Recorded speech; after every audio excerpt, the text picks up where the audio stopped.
Dear friends, so today I'm going to discuss very simple and a complex topic.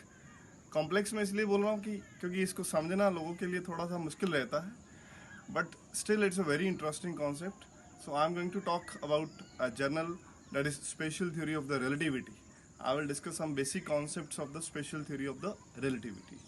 तो relativity समझने के लिए students पहले तो आप एक रिलेटिव वर्ड को समझिए. रिलेटिव वर्ड क्या होता है? तो बहुत सिंपल सा एग्जांपल लीजिए कि आप एक ट्रेन में बैठे हैं. सपोज मैं और आप एक ट्रेन में बैठे हैं और ट्रेन मोशन में है, राइट. सो अगर मैं बैठा हूँ ट्रेन में तो हम दोनों के अकॉर्डिंग हम रेस्ट पे हैं, ट्रेन मोशन में है. बट सपोज हमें कोई बाहर से ऑब्जर्व कर रहा है तो ही विल से डैट कि ट्रेन भी मोशन में है और हम भी मोशन में हैं, राइट.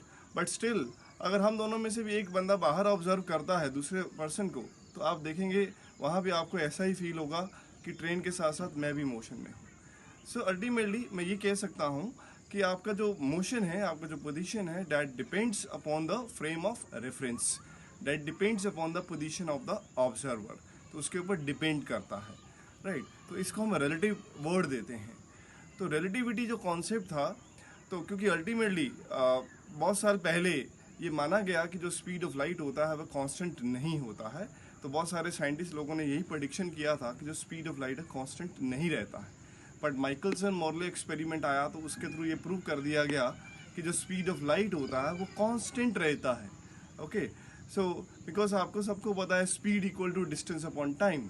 सो अल्टीमेटली अगर आपको अब हम अगर ये बोलते हैं कि स्पीड ऑफ लाइट कांस्टेंट रहता है, तो अब आप सपोज एक एग्जांपल लेते हैं. तो मान लीजिए एक स्पेसशिप है और ये एक मिरर लगा हुआ है नीचे. तो स्पेसशिप से लाइट जो है वो मिरर की तरफ जाता है. तो मान लीजिए एक पर्सन जो है अर्थ पे खड़ा है और उसको ऑब्जर्व करता है, उसका टाइम नोट करता है. बट एक पर्सन अगर स्पेसशिप के अंदर बैठा हुआ उसको टाइम कैलकुलेट करता है, तो आप देखेंगे दोनों के जो टाइम होंगे, कैलकुलेटेड टाइम होंगे, वो डिफरेंट आएंगे, right. So ultimately speed of light तो एक कांस्टेंट बोल दिया गया, तो टाइम जो है वो एक वेरिएबल माना गया. तो टाइम एक ऐसा चीज़ है जिसको ना हम ऑब्जर्व कर सकते हैं, सिर्फ एक फील कर सकते हैं. तो लाइट क्योंकि speed equal to distance upon time, तो अगर स्पीड को कांस्टेंट रखना है तो अल्टीमेटली डिस्टेंस और टाइम को वेरिएबल होना पड़ेगा. तो ये बोला गया कि जो टाइम है वो एक कांस्टेंट नहीं है, तो टाइम जो है वो डिपेंड करेगा ऑन द ऑब्जर्वर पोजीशन. तो रिलेटिविटी के अकॉर्डिंग इसी को एक टाइम डायलेशन का कॉन्सेप्ट दिया गया. तो टाइम डायलेशन एक बड़े सिंपल वर्ड में आप बोलिए कि दो स्पेसशिप जा रहे हैं और एक स्पेसशिप बहुत ज़्यादा स्पीड पे है as compare to the first spaceship. तो आप कह सकते हैं कि जो फर्स्ट स्पेसशिप में जो पर्सन का अगर आप क्लॉक देखेंगे, that ticks very very slow. तो उसका जो घड़ी होगा, उसका जो क्लॉक होगा वो स्लो टिक करेगा. तो मतलब जितना आप फास्ट जाना शुरू कर देंगे तो उतना ही आपका क्लॉक स्लो हो जाएगा. तो आप ये कह सकते हैं कि अगर आइंस्टाइन और इधर मैं अगर स्पेसशिप में जाता हूँ as compare to the velocity of the light, तो मैं कह सकता हूँ कि मैं ये बोलूँगा कि शायद मुझे एक दिन ही हुआ है, पर आप कहेंगे कि मेरे को शायद 40-50 साल हो गए मेरे को स्पेस में गए हुए. तो आप देखेंगे तो ये बहुत इंटरेस्टिंग कॉन्सेप्ट है. इसको हम टाइम डायलेशन बोलते हैं.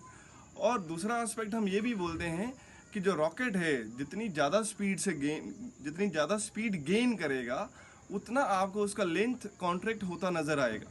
तो जितना कोई चीज़ दूर जाता है आपको लगेगा कि वो शॉर्ट होता जा रहा है लेंथ वाइज. पर अगर आप अपने स्पेसशिप में बैठे हैं, अपने विंडो से बाहर देखेंगे तो आपको ऐसा लगेगा कि चीज़ें एक्सपैंड कर रही हैं, राइट. सो ये दो मेन कॉन्सेप्ट एक आइंस्टाइन के थ्रू इंट्रोड्यूस किया गया, that is time deletion and the length contraction. और एक और आइंस्टाइन ने एक बड़ा अच्छा कॉन्सेप्ट दे दिया, that is E equal to mc2 और E equal to mc square.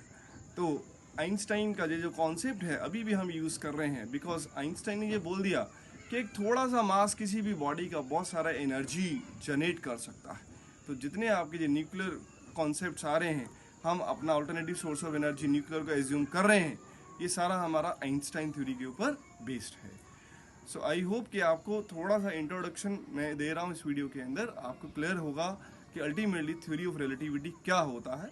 तो रिलेटिविटी ने अल्टीमेटली ये दो चीज़ें बोल दिया था कि कोई भी एक तो मेन कॉन्सेप्ट यही था कि स्पीड ऑफ लाइट जो होगा वो हमेशा ही कांस्टेंट रहेगा irrespective of the motion of the observer और irrespective of the any of the conditions, but speed of light remains same. तो ये main concept theory of relativity के अंदर आया था। तो ये एक इंट्रोडक्टरी सेक्शन है। तो ऑब्वियसली आगे और मेरे लेक्चर्स आएंगे जो रिलेटिविटी के ऊपर मैं डिस्कस करूंगा, बहुत इंटरेस्टिंग कॉन्सेप्ट है। तो इसको पूरा वीडियो देखिएगा और मेरा चैनल सब्सक्राइब करिएगा, आगे आगे और भी मैं अपडेट्स देता रहूँगा। So thank you, take care, bye bye.